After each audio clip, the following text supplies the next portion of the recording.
Welcome to the SoulScape Show, where together we will explore and discover the depth and breadth of your soul. I am your host, Gabrielle Spencer. Today, we have with us the amazing and world-renowned Joy Taylor. She is an inspirational teacher for the modern age, founder of a soul-inspired life, and past director of the Women's Business Center in Northern California. Her passion is empowering and equipping individuals to lead and love aligned with their values. In her speaking and training, she offers practical strategies and solutions to assist you in living an authentic, purposeful life, a life founded in self-compassion and trust. She promotes a new paradigm, soul-inspired living, and suggests that by leading from the heart, we can create a better world.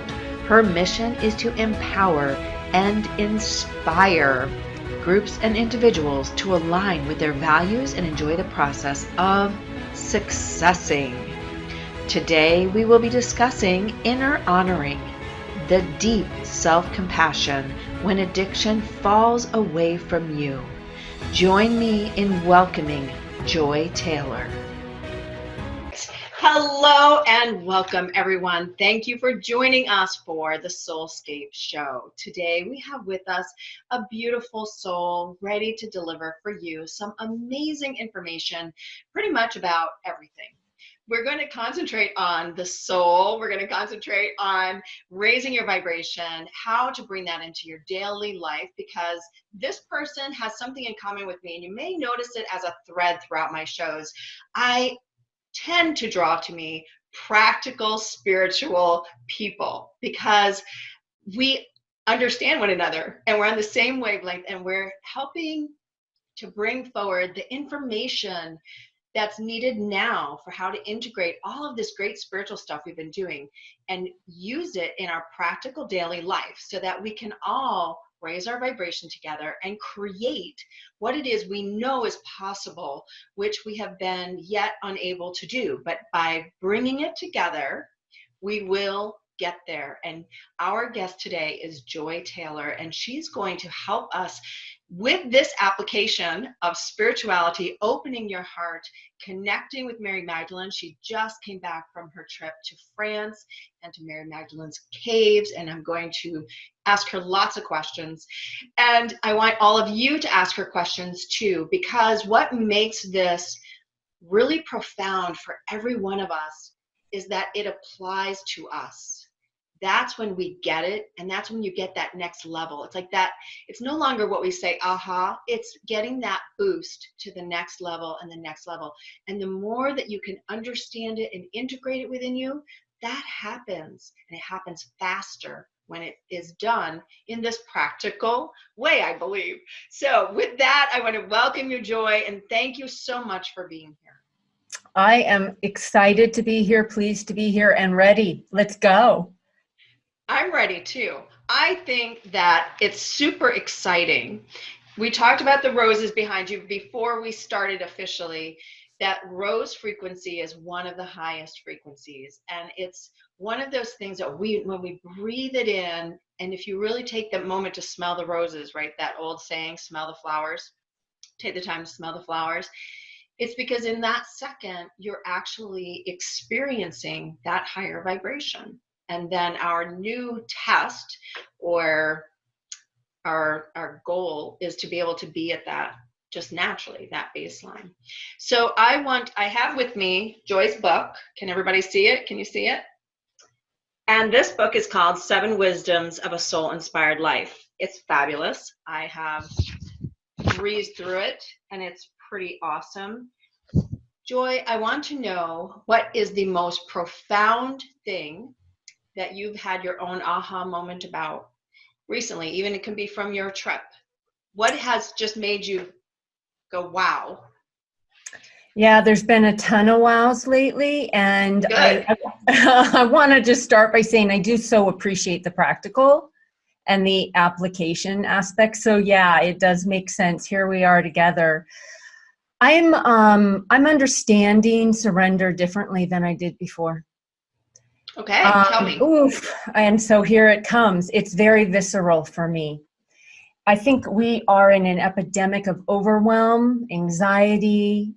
There's a lot of things that people can be afraid of, and overwhelm's kind of a buzzword. And I will speak for myself in saying that I often feel overwhelmed. I often felt overwhelmed. So the big aha, and it did happen in the caves, and it did happen before, and the wow in my personal life is recognizing that that energy that we label as overwhelm is not always overwhelm. That is such a low energetic interpretation of a wave of energy that's coming towards us, inviting us to open up and feel. And so, as you know, the word over, to be overtaken. So overwhelmed, so much to do in my life, so many visions, so many places I want to go, stresses, etc. When we pause, when we really breathe in to the energy of that, that can be a feeling of excitement, that can be a feeling of letting go and being overtaken by the potency of just feeling. Overwhelm or fear or anxiety is a call. It's a call to slow down, take a deep breath, and breathe in the potency behind it. Do you hear what I'm saying? There's like a misinterpretation. And I get what you're saying. And I'm laughing because you're talking at the start about stopping to smell the roses and how potent that frequency is. Oh, it's so great.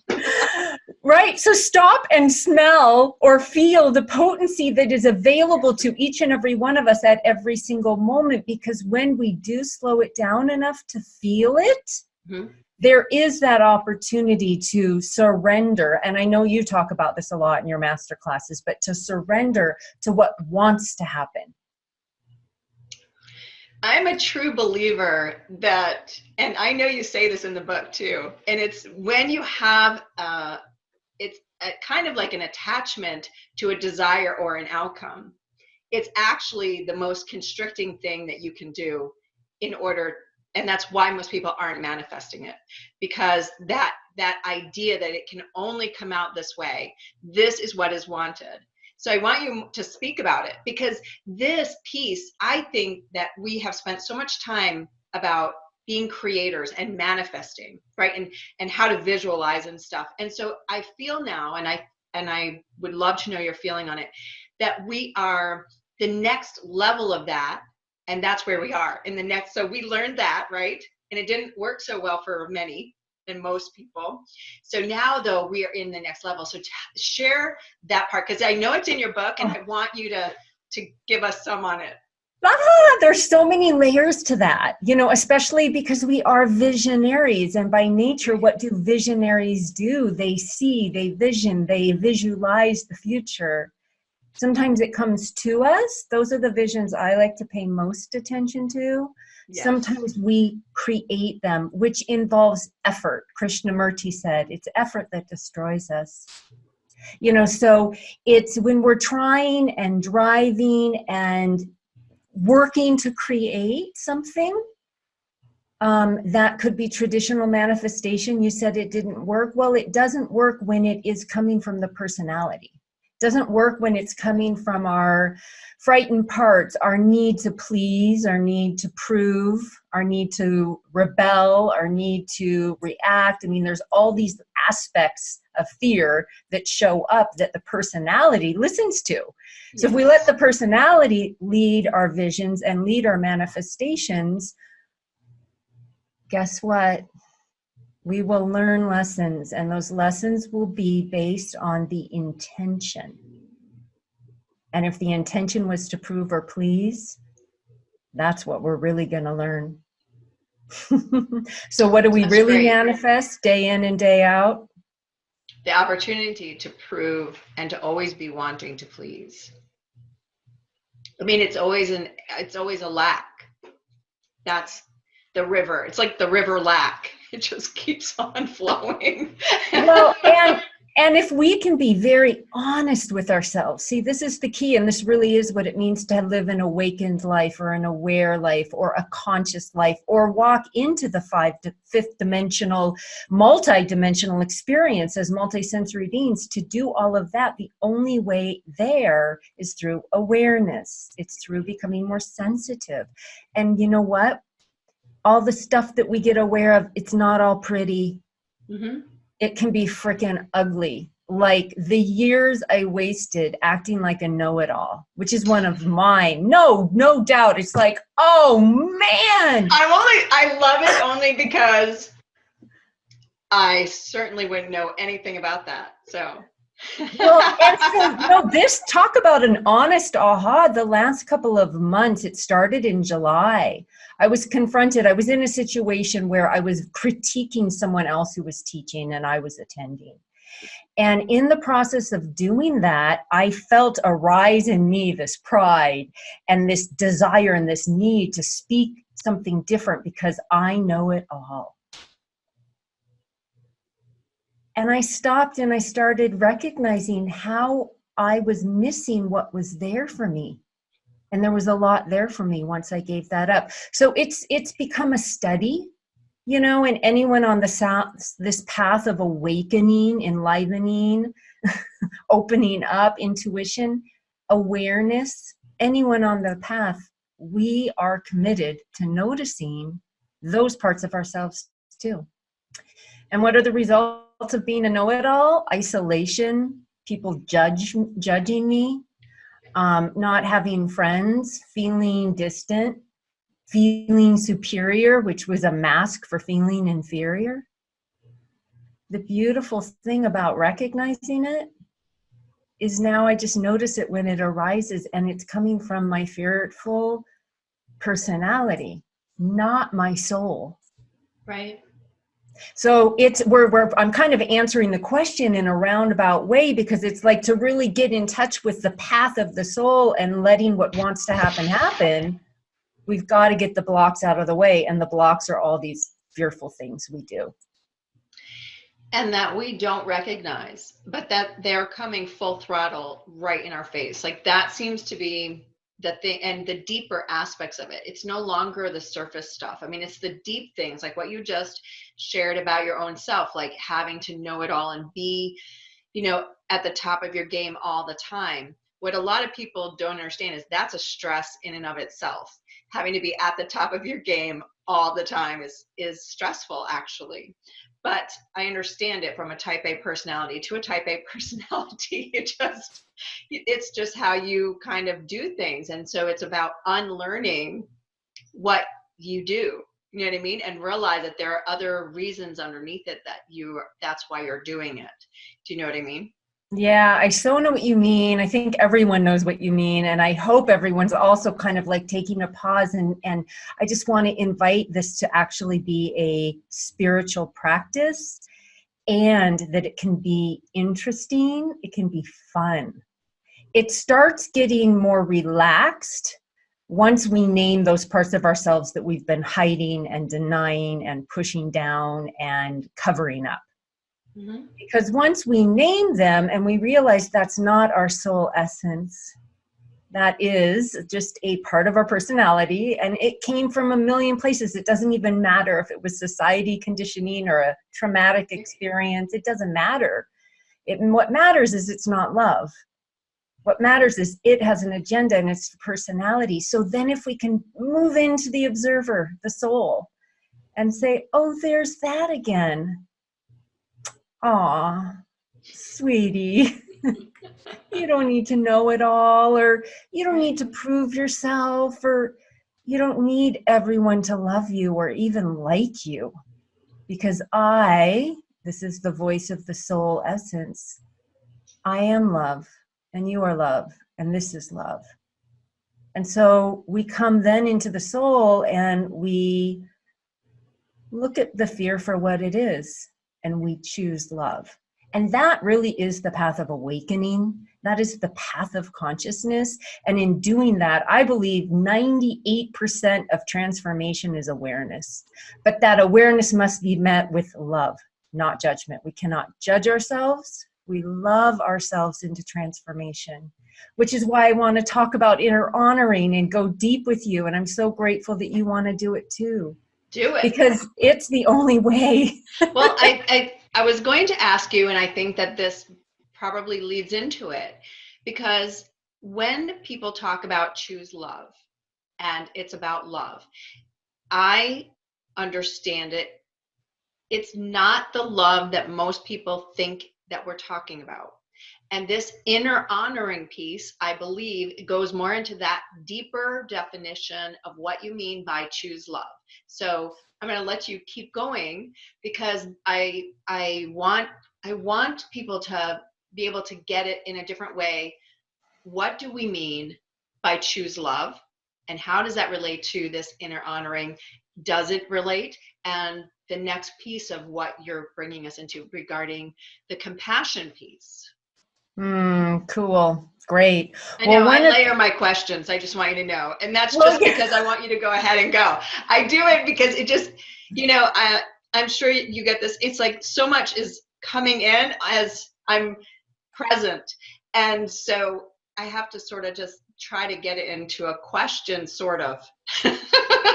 I love what you're doing because, and I think we all feel it. It's like you have such a beautiful way to direct and guide. I think of you as a companion guide, and that's what your show is about. And when you work, and it's like you are, and you have a great mother energy, by the way, too. So I feel like you care so much about all of us that you want to make sure all these pieces are covered. Well, I feel like words themselves can be a barrier.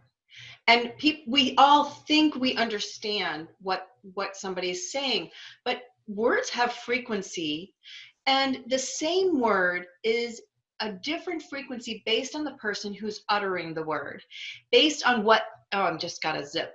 based on what's coming in and coming out. We only have a limited number of words. This is the problem I have found in trying to express what I see and hear and get downloaded, because it comes like data packets. It's not like perfectly formed paper with words, right? It's like data packet, you get an understanding, and then your job is to put it into words, and those are super limited. And so when we can explain, okay, choose love sounds fantastic, but I don't really know how to do that.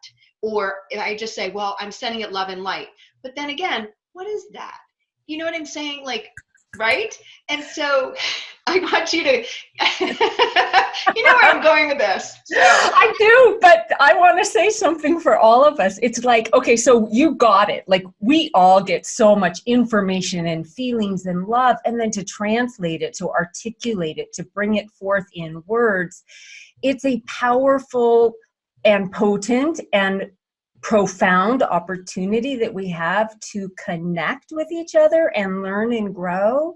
And I also just want to recognize that right now there's something else happening, that's happening from feeling, that's happening from the visuals, that's even happening from the tone of voice, the pace of voice, the laughter, the clapping, and this collective field that's here with us. And so sometimes we get it intellectually, but we also get it just in the presence. And I could go on and on and on about how important it is. And then I'll just say it, and then I'll answer your question, because I really want to say that satsang, which is the Hindu word for good company, in my experience is the number one fast track for anything we want. And what I think we all want is to wake up as multidimensional beings in what we call love. And so the more we can be in that good company of that vibration, of that truth, of that energetic, the sooner we get there, the faster we get there, the more smoothly we get there. So I'm a student of life. I'm a student of others. I love the good company of shows like yours. I love the good company of podcasts. I love the good company of music and books. I love the good company of roses. Yeah. I love the good company of my stuffed animal, Snoopy, and I so love the company of the people that I discern to have in my life. Right. And so as we grow in choosing love, we get more specific and we get more discerning about our life, what we eat, who we spend time with. And so the thing about it is then we get tested, we get challenged. What do we get to do? We get to say no. We also get to say yes, but we more often get to say no to those things that aren't bringing us into the energetic of what we feel is love. And of course, we all have a different way to define and feel that love. Mm-hmm. And to bring it back to what we already talked about, holy cow, say no. Well, that's sure not going to please everyone. So we challenge the need to please. It's really profound. It's so powerful. That's powerful, because I think that we do it so unconsciously. I mean, I think that's, obviously we're talking about awareness, but the truth is, like, it's just another aspect that you may not, it may be slipping by you. Like, you didn't actually think about that one. Like, oh, wait, am I doing it because it would just make my life easier to please that person, versus just handling it now and just putting it where it needs to go, and, you know, with love, and just saying no. It's really fascinating idea.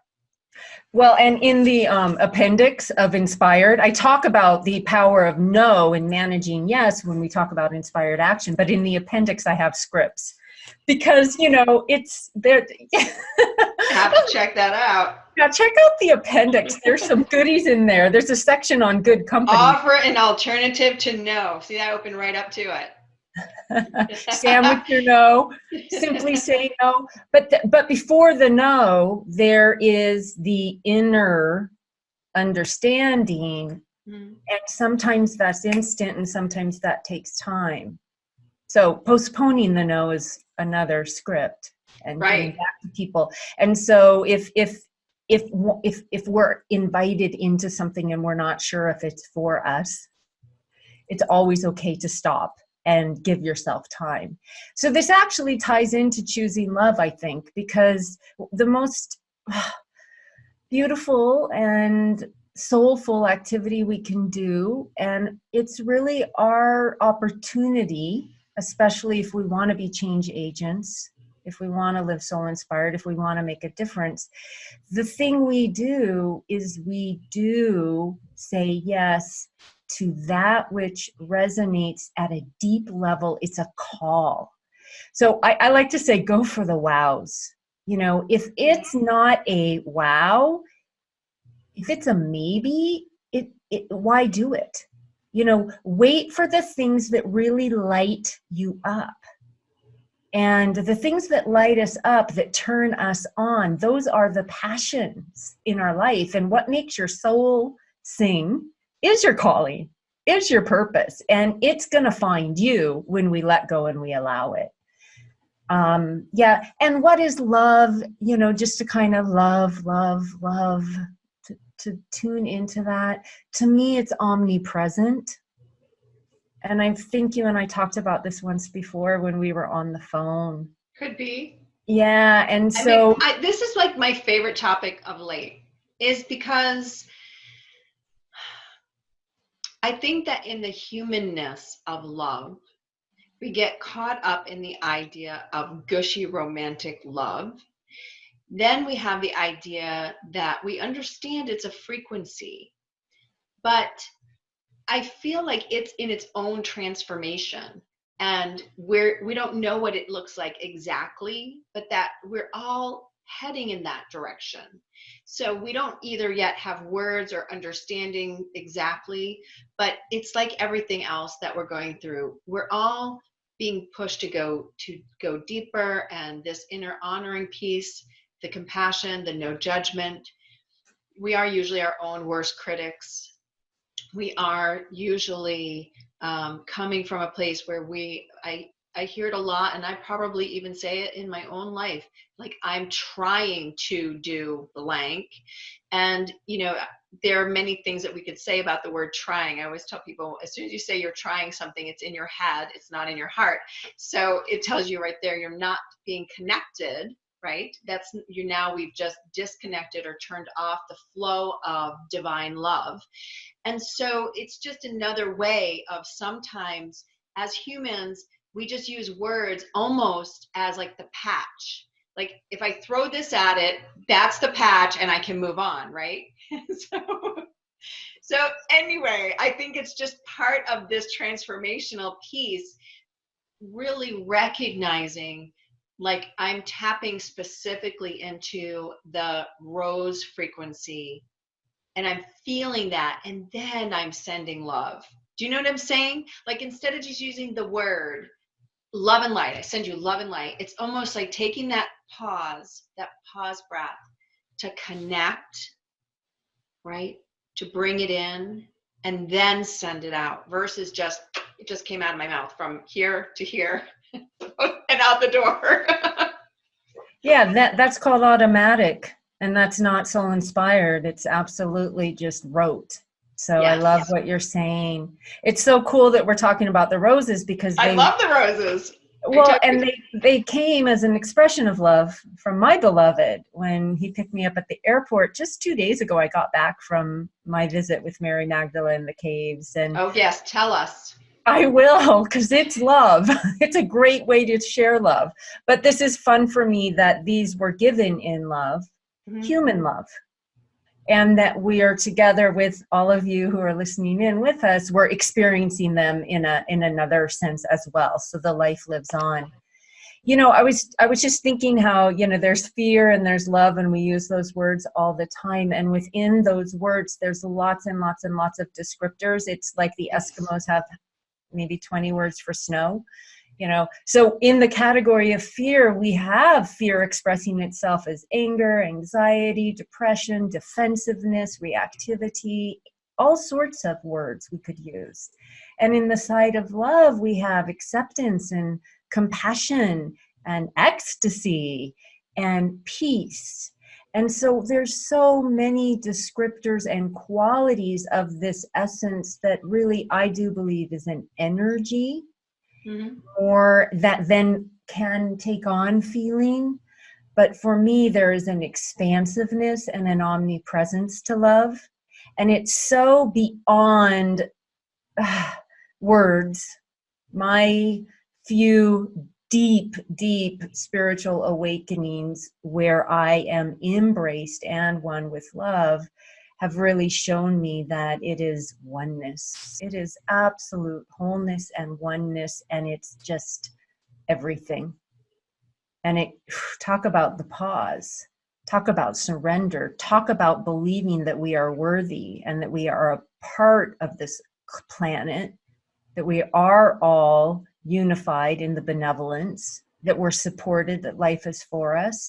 All of that in an instant of being in love is known, which brings us back to just accepting, allowing, surrendering, and letting what wants to happen, happen through us, as us, with us, for us.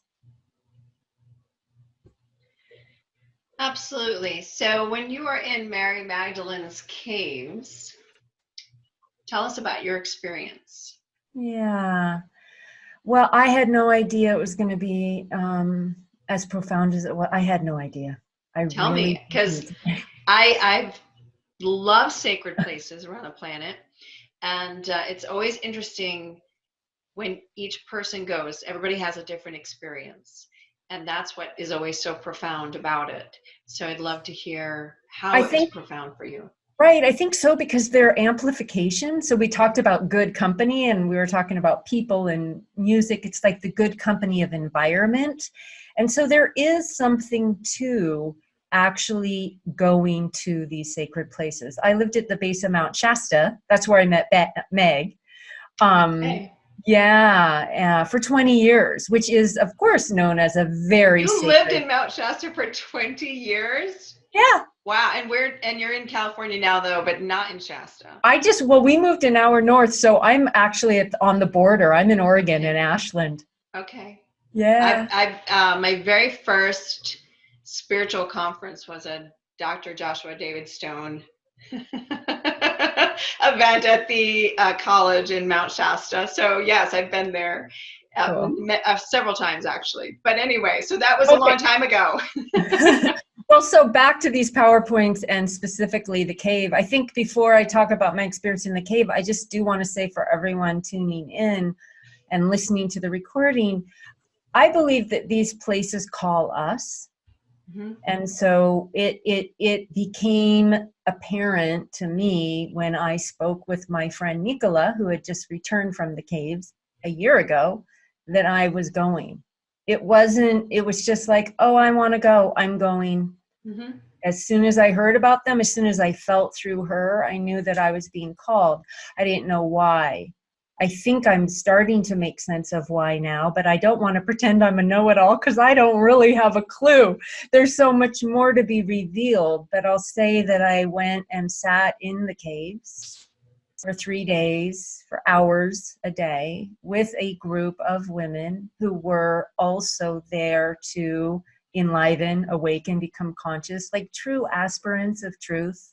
Like, Mm-hmm. let's really do this. Let's clean our vessel and vehicle of body, of soul, of mind, so that we can really infuse our life with more potency and awakening and service for others. That's why we all went. My experience is there's an opportunity there to be reborn. I mean, it is a birthing cave. It's magnificent, by the way. It's beautiful. It's hard to find. It's off the beaten Did path. you just say it's a birthing cave? It is. As a mother, that just there spikes some fear, just so you know. Oh, well, and I'm glad you said that because it brought up a lot of fear for a lot of us in different. I can only imagine. Well, first off, it is dark. Okay, so it's yin. Let's just talk about yin and yang for a moment. Like true yin is everything mysterious, wet, dark, underground, unknown, deep, unbridled, wild. The energy. womb of the earth.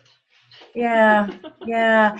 And so why would that bring up fear? Well, it only brings up fear to the personality because it's going to lose control, which is exactly what our soul wants us to do. And when we let it in places like the caves or in other spiritual experiences, prayer, meditation, when we let ourselves let go to that level of surrender, there will be an overtaking of a frequency, and it depends where we are, what we need, what we're asking for, that's going to be the bringer of lessons, the bringer of messages, the bringer of transmissions and change. And I'm getting chills talking about it. It is available to everyone in your backyard. The power of the caves was the synergy of the group, the intention. In my, I came very pure.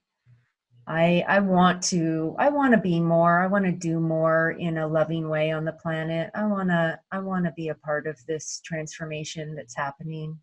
I know that's why I'm here. And so sitting there and with full permission to allow ourselves in the cave to let whatever wants to happen, happen. Yeah, there was noise, there was release, there was body movement, there was breath. There were a lot of spontaneous activities that were happening for our small group in a very intimate and dark setting that were exquisite and real and super authentic and felt like a cleansing in order to be reborn. There's 2 chambers in the cave, by the way, and the inner sanctum is just filled with ancient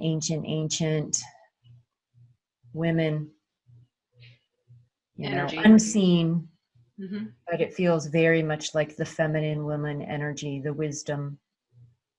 It's funny is as you were talking about it and swinging your hand, it's like it's like you can see and feel the visceral energy just around and around. So that's really interesting because women throughout all of history, there's always a lovely deep sense that there's more. And we don't mean more by things, but that there's more depth and breadth of us.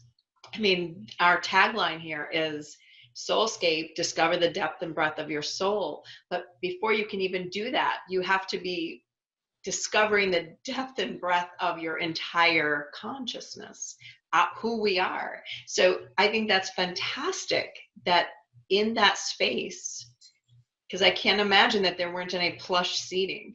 So I can see the whole thing, and I'm just envisioning this cave in its natural state, right?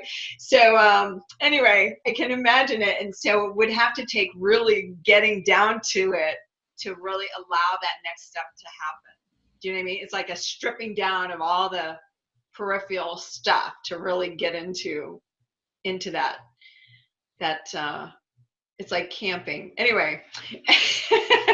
It is, and it's not an easy climb. It's a hike. It's a pretty intense hike up the hills. So, and I do want to just emphasize, I feel so blessed I was called, and this is where I needed to go. And, you know, once again, this can happen. These types of experiences, when we're really, really sincere, we can be overtaken.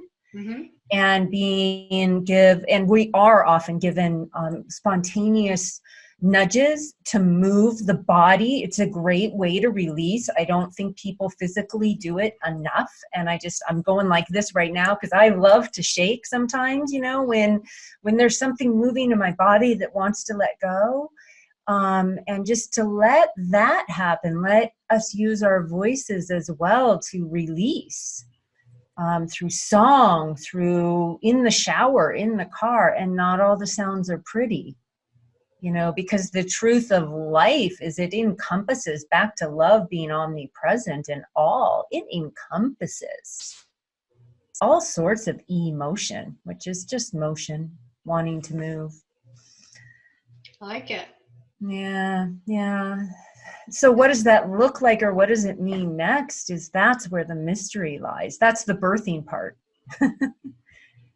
And anyone who's, anyone who's actually done like a cleanse, like a physical cleanse, probably can relate. I feel like a spiritual cleanse, and physical cleanse help us get into spiritual cleanses. There's a period where it might bring up some lethargy or some emotions that have been stuffed down. That's all part of this awakening process, and it must be met with love to get to that point of having the physicality to hold the light, or having the mind that is clear to hold the better messages, having the heart that is open, not burdened, to really feel more love. Sometimes that letting go and release, it can feel like what we don't want. Well, sometimes, I don't know why, this is just hilarious, but it just came to me in a vision, and I heard it. It's like sometimes you feel like a pin cushion. A pin cushion, click, prick, prick, prick, prick, prick. Right? So, I mean, right? Do you remember those old tomato pin cushions? Got it. That's exactly what I thought. So, yeah, I mean, it can be painful, but in the end, whatever's being crafted from whatever that pincushion is, it can be very beautiful. I just find that hilarious. Very active visualizations as you've been talking. So, I mean, you're bringing me right with you, even though, this is the part about when people are connected on higher and other levels. It's not so much about what it is, like you said earlier, what we're saying actually. It's that everybody is tapping in and everybody is getting the download that they need to have so that they can understand the energy of what you're saying and move forward. And so yes, the rebirthing process, it can be sometimes prickly. And I know that sometimes, I hear from people, and you may as well, that they can be frustrated. Like, I've tried so many things, yet I'm still in this position. And so if we were to say that to you, okay, and I invite everybody that is live to go ahead and pop in the chat box what it is that you have been struggling to rebirth yourself through and out of. What is it and what is causing you to feel that you are still in that, let's call it the birthing chamber, versus like having given birth. I mean, like sometimes we feel like we got stuck in the chamber somewhere. Like, why am I still in here? I should be into the next room, right? And then the next one after that. So this is where I love to have people ask you to tap in, or whatever it is that's needed, whatever guidance or comes to you, because I know that as part of being human, it can be really hard sometimes to step out of your own stuff. And very recently, my own aha was, it's similar to what you said, which was basically that I was holding up all the barriers myself. Like, it's not just about, we talk a lot about blocks and whatever. And it's like, I just realized, holy cow, I just don't need to hold these anymore. But it takes that next step. I know, you know what I'm talking about, because you don't realize you're doing it because you're doing your everyday stuff, right?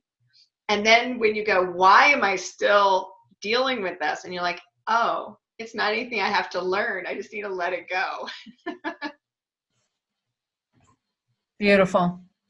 Talk about visuals. I just do want to say one thing about birth, and for those of us who pray for a rebirthing, or, it's like, of course, we think about that just after the birth. It's like, either you're birthing yourself and you're fresh and you're new, or you're innocent, or you birthed the book or a project and there's that exhilaration. But what led up to that is called labor for a reason.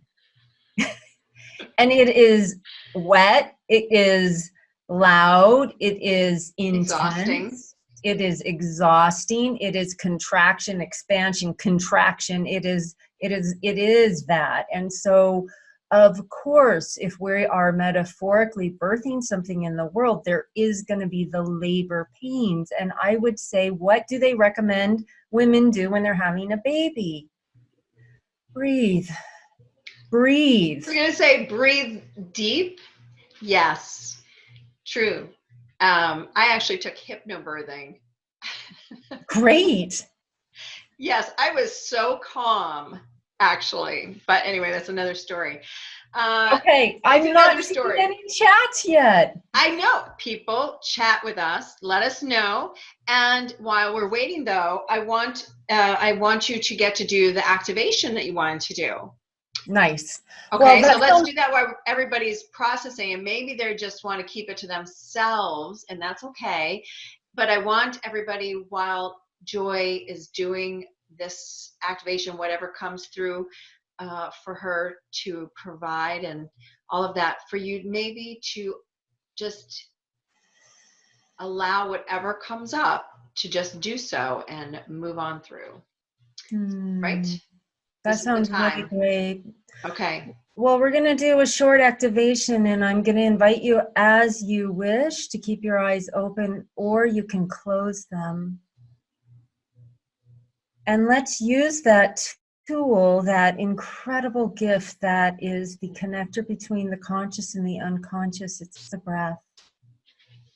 And I invite you to breathe in and out deeply and fully, and to relax your body in a way that feels really good to you. Feel your spine. Feel your body. So we're in the body. Feel your root, the base of your spine, your sacrum, and let that connection down into the earth be visual for you. You might do something like this regularly for grounding, so you have your own way. If it's a column of light, or you feel like roots of a tree, but connect in to the earth. And take those deep breaths. And as I move through this opportunity for deep inner honoring, let my voice be your voice. So as I speak in the I am, know that this is your voice speaking to yourself, and bring it in your whole being. I am a beloved, welcomed guest on earth. I deserve to be here, and I deserve love. I am open to experiencing the greatest awakening of consciousness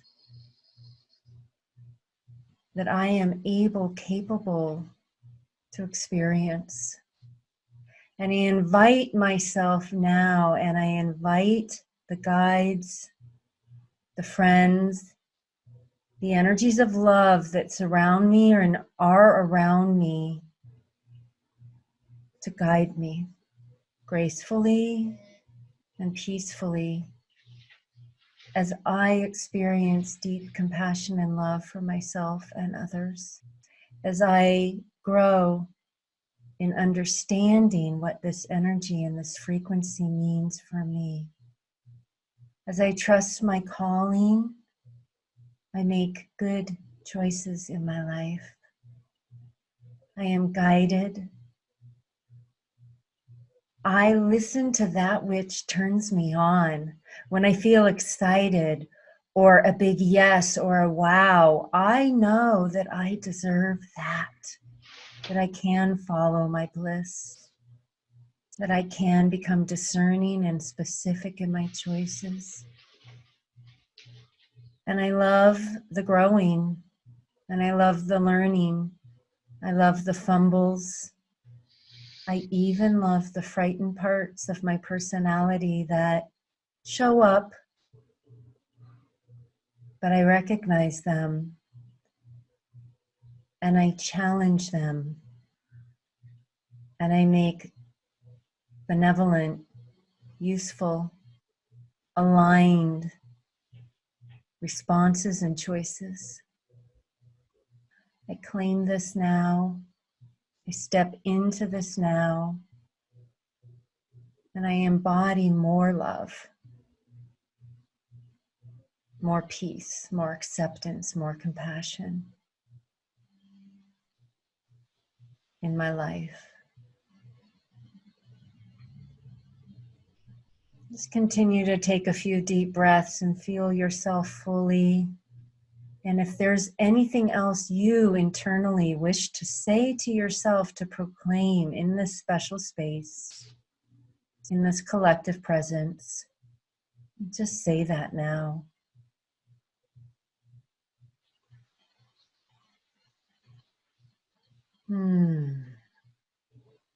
We give thanks, and so be it.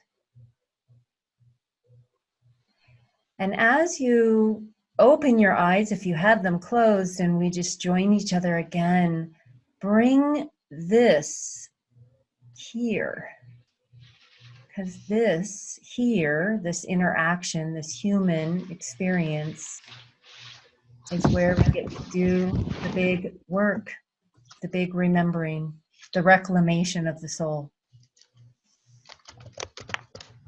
It's fun to do it on the cushion. It's also really pretty awesome to do it with each other. Yes, it is. So how did that feel? Yes. Pretty awesome. You know, it's really wonderful when everyone together shares their energy, because we are able to move more out and in with the more of us that are together, like just exponentially. And that's that you can feel that, and that you just led us through something really beautiful. As Lucia says, beautiful, thank you. Thank you. And we want to know, everyone that was here, in your heart, Does it feel lighter, brighter, that you can do it? Do you feel more empowered? Because that's how I feel. Like that's what you brought us through. It feels like, you know what? I got this. It's in the bag, right? We can do it. And that's the part that when you talked earlier about overwhelm, it's true. Like that's like the bag that holds all things. But being overtaken with the energy that you just shared, that's what matters. That's exactly right. Lucia says, my heart feels peace. I agree. And expanded. Like in here, in my very center high heart, it feels expanded. And like my breathing deeper, which should have nothing to do with your high heart. But as we talked about earlier, it is in the breath. And I know that people will hear too, breathe through your heart. And that's something that would be that feeling where you can actually breathe more deeply. So really beautiful. Thank you. You know what else was just coming to me is breathe, but speak from the heart. You know, we talked about it earlier, like getting information and then articulating it. But I really want to invite us to receive and allow and feel information, and that this is so healing, and it can be more easily received by others when what we share is spoken from the heart. And so what we just did, you know, that kind of simple activation is such a great thing to do before every single next activity. And in the day-to-day life when we're working, it's like right before the next phone call or the next meeting, or to take advantage of those pivot parts of life, and even 1 minute do an activation. And on my website, I actually have 7 activations. They're 2 minutes each that are available if anyone wants to have some quickies. All right, Andrea says, thank you. I feel a sense of peace now too. Beautiful smiley face. And Doug says, like a centering. Think of it like the picture behind you, Gabrielle. That's so funny. Yes, it is. It's so true. When you first got on the phone, I told you, Gabrielle, you just look so beautiful, like this angel with the hubris around you. My mother named me well. You know, the funny story is I went home without a name, and back in those days, they actually wrote in the name when she went back to give them my name. So my official birth certificate has my name handwritten in it. So there you go. So Gabrielle was it way back when, before it was popular. But it's a blessing. It suits me in many ways. And the angel piece, that just, you know, it's been with me a long time. And it's all good. It's all good.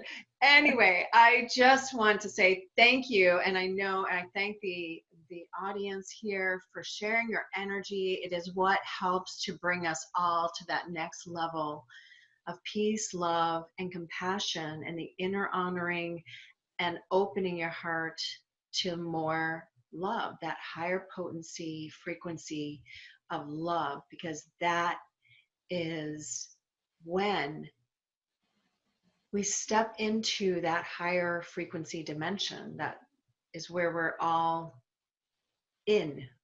It's not that we're going anywhere. You know, I'm going to share a quick story that's kind of silly. Way back when I first started my healing work, I always say, okay, I'm going to go to the other side. And so then, you know, we'd go into meditation, right? And one day this woman said to me, where do you go? And I said, I'm not going anywhere. I'm sitting right here. But that's exactly what we're talking about, right? Is being in that higher frequency without going anywhere. It's not like we're going to, you know, bye-bye everybody, we're heading off to the 5th dimension. It's about embodying it right here. So it's what reminded me. You brought up a lot of memories for me, but in wonderful ways. And I hope that, are you going to be doing any future trips, sacred journeys that you lead? To be announced. Okay. But I mean, I do always do things in Mount Shasta. Do you? Yeah, I like to do weekends and sometimes longer processes of renewal in Mount Shasta, because that, that is the area that I lived in for 20 years. And there are so many sacred sites there. Yes, there are.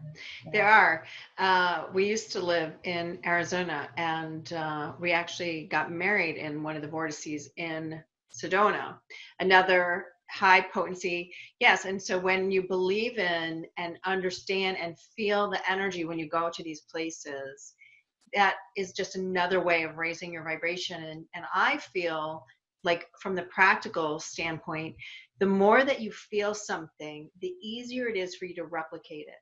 The more that you actually embody the emotion of it, the energy of it, the easier it is for you to know when you're in that space again. And when it's easier for you to create it, because it's almost like you've given your energetic field the recipe for how you did it, right? And so the more that you can take advantage of experiences with people like Joy, the opportunity to continue that high vibration and that energy and replicating it and building on it, because that's really what it is, reminds me of my son's Legos. They give you a package and it creates one thing, except for that if you're really imaginative, you can create a billion different things out of all these little pieces, and you build on them. And that's what we're all doing. We're just taking little Lego pieces and we're creating the next brilliant design based on our frequency. And that's what gives us great ideas and taps into our soul.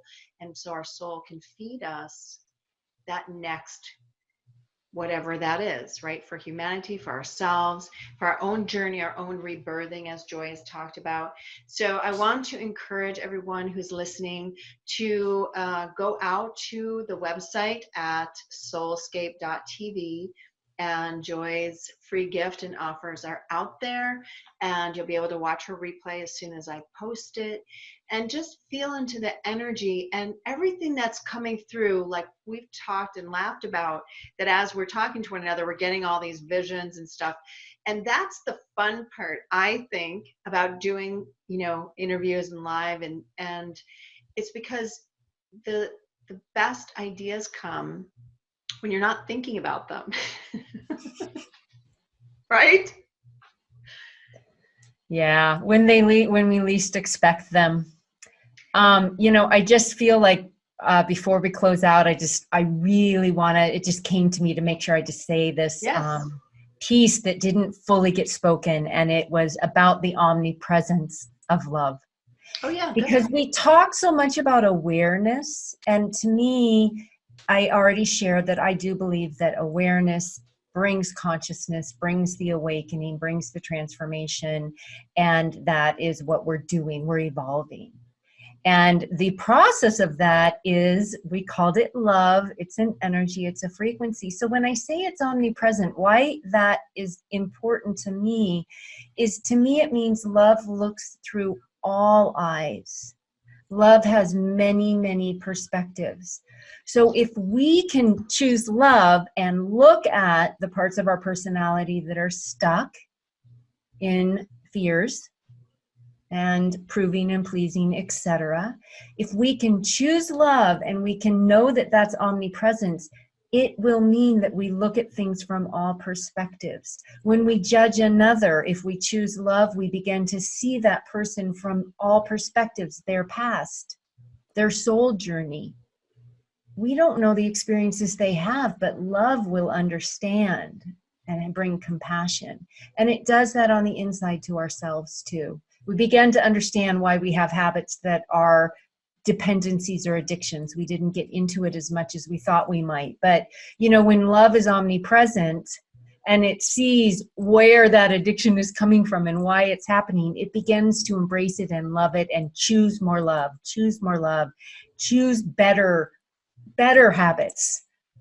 Choose to be going for the wows. Choose to be in relationship with people that are uplifting. And then what happens is the fear falls away. But it's been seen, it's been understood. There's compassion there. And there's a trust that it will fall away. And I think it was Byron Katie, the first person who I heard say that addiction lets go of you. You don't have to try to give up smoking. Just keep choosing love, just keep choosing omnipresence, understanding, self-compassion, and then take action, being in good company, going for things that turn you on and light you up, following your passions, taking a tub. You keep choosing those things, and the need, the dependency for whatever that thing is, shopping, thinking, working, drinking, drugs, whatever it is, it starts falling away. And we're addicted to all sorts of things, including proving and pleasing. And I know that was a mouthful, but it really... It was great. And I think that it's very, very important because when you had sent me the title, that was what I was understanding that you mean, is that addiction is only an addiction when it's filling up something that's missing. And so when you are choosing the love aspect, then the love begins to fill that space. And the more you choose it, the more it fills. And then the addiction falls away. I get what you are saying. And addiction is, I mean, even addiction to, you know, gurus and learning and always being on the outside of yourself. I mean, you have to do that rebirthing into that connection for yourself, to your soul. I mean, that's what I even understand from my soul inspired life that you speak about. It's the wisdom of the soul. So how is it, is there a defining moment? How, like, let's say you're at just the beginning. I don't know why I'm seeing it like in bars, like 1/3, 1/3, 1/3. So like, let's say you're still in the first third of this transformational process. What advice do you have for somebody to be able to discern what's happening, emotion versus judgment, perspective? Like, is there a tool? I would say number one, most important, and it's wisdom one, you gotta trust that you are going to get there. Trust that you are moving through a transformation. That knowing, and then knowing that everything that's going to happen along the way is going to be benevolent because there's going to be lessons learned. Everything's a gift, everything. That is number one. Trust that you're on your way and it is going to resolve, and you're going to be an active participant in that co-creative transformation, whatever this particular transformation is about, which it could be giving up a habit or a dependency or a relationship or something that's not working in your life, right? So we go through these all the time. But number one is trust. And then the other tool that it's not pretty, it's not luxurious, and it's not always easy, but it is absolutely effective. And we spoke a little bit about it by talking about breath and awareness. But when there is a draw towards a thought, an activity, a habit that is clearly the one that is sabotaging you, that one wants to get rid of, underneath it is a feeling or an emotion that just wants to be felt. So emotional awareness. And if you can give yourself 10 or 20 minutes, ideal. If you got 5, take it. Go to a bathroom, something. But if you have 10 to 20 minutes or longer, to literally just get still. And it can be laying down or it can be sitting. It can be done journaling. It can be done speaking, but it can very, very effectively be done through self-awareness, cultivate love, and just feel that feeling. Let it move, let it express, with the simultaneous presence of the loving aspect of you, the one that's going to prevail. And so this is the opportunity for that love to embrace and say, it's okay to be angry, to be exhausted, to be tired, to be whatever. Do you want to pout? Do you want to do something conscious to move it? There's, and then really let that letting go process happen. And it will, the more we bring and cultivate self-compassion, inner honoring to everything inside of us through that quiet process of just being present with ourselves and tracking it and letting the emotion be felt, it works. And you can visualize too, it just washing out and dissolving and letting that emotion move. So, that's the first third, and that will take you definitely into phase 2 and 3, which is just taking new actions, and really there's some discernment and discipline and an amping up that happens as we go through those processes. But I think at some point, sometimes it's a miracle or an intervention. It doesn't have to be other people intervening, but it can be a divine intervention that just a light bulb goes off, and it's like, no, I'm ready to change now. I'm ready to give that up. I don't even want it anymore. It starts getting boring. It doesn't work. I mean, the more we observe it, so like, let's say it is a drinking addiction, and so a person can't stop it. Well, just observe it and see how it's working in your life. Don't judge it or be critical of yourself for doing it. Just, okay, I'm still drinking. I think ultimately that's not a good habit for me to do daily, right? Or whatever the habit might be, or the addiction. But it's going to fall away. Observe it, learn, notice. Just thinking of the addiction to indecision. Now that one gets boring, doesn't it? It will eventually. It's not just boring. It's really, it's exhausting, annoying. I mean, it's really tough sometimes. It's like, just my own personal journey. Do you know how horrible it is to speak to people who tap into your records and whatever, and they go, really, it doesn't matter, you just choose something because it's wide open for you. It's like, no.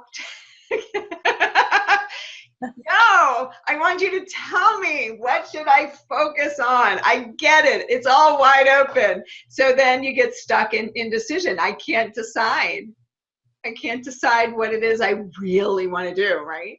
And I think that, so anyway, as you were talking, like the answer to my own issue came in. It's like, you're addicted to indecision. That's why you can't decide.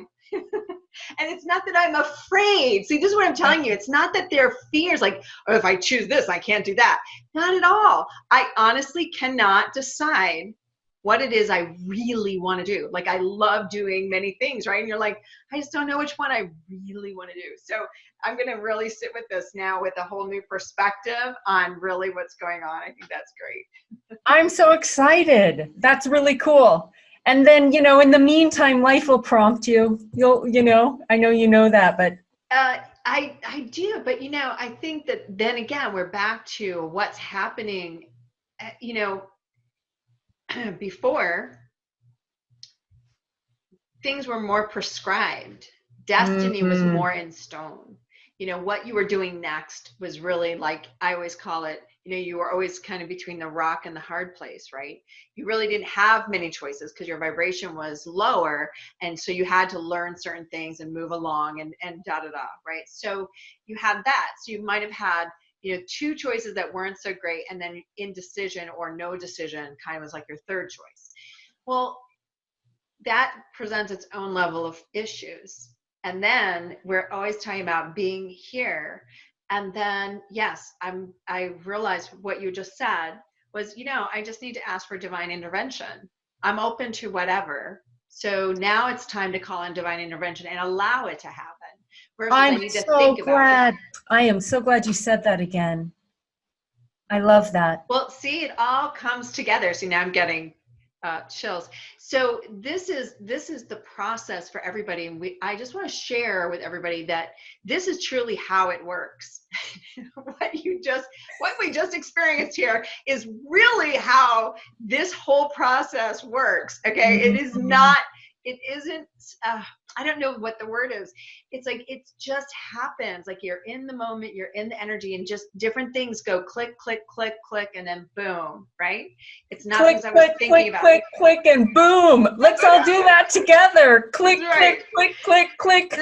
This is how we move forward, everybody. It's true, though. When you're out there and you're just doing it, like that piece you were not even aware you were thinking about or was going on for you, suddenly somebody will say something and you go, oh my God, I see it in a totally different way now. And that's what is I think that's what moves you the fastest, actually, is just allowing that next level of perspective to come in so that you can get it and frickin' move on. Because that's what I was just saying after I figured out that I was holding up my own walls. And I was like, I just want to move through this. Just provide me what I need so I can just move through it. Like, I get it. Like, you know what I'm saying? And so that was what I said just today, was I just give me what I need so I can move through it. Now I understand. I just want to move to the next piece. So, ta-da. The power of prayer. You asked. It always happens. It always happens. It just doesn't ever happen the way you think it is. And I think that's where we started. Let what wants to happen, happen. I think it's a good place to end. I think it's fantastic. All right, everybody, we hope that you have also had your own big wows and that we've helped you to move forward in your own opening and higher consciousness journey and birthing the new you as we continually evolve. So I thank you, Joy, for being here. And I again ask all of you to go out to SoulScape.tv and it will bring you right to Joy's beautiful picture. Just click on it and it will take you where you need to go. All right, everyone. Thank you. Have a most wonderful and blessed evening. Much love. Have a great night. All right. Bye. Thank you, Joy. Thank you. Beautiful. You're welcome. You too. Talk to you on the other side. All right. Bye-bye, sweetie. Bye, everyone. Thank you for joining us on the SoulScape.tv show.